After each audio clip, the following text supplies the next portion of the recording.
This method will save your butter in hot weather. It will have the perfect consistency. I have been storing butter wrong all my life. I myself made this mistake for many years.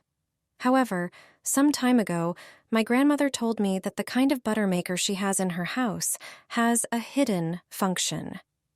And it turns out that she always stored butter this way in the summer. At the very beginning, prepare yourself water in the kettle. When this boils, pour it into a pot. Then, add 3 tablespoons of salt to the water and wait for it to cool down. Salt has great preservative properties, which is what I will use in this trick. In the meantime, sew your butter dish.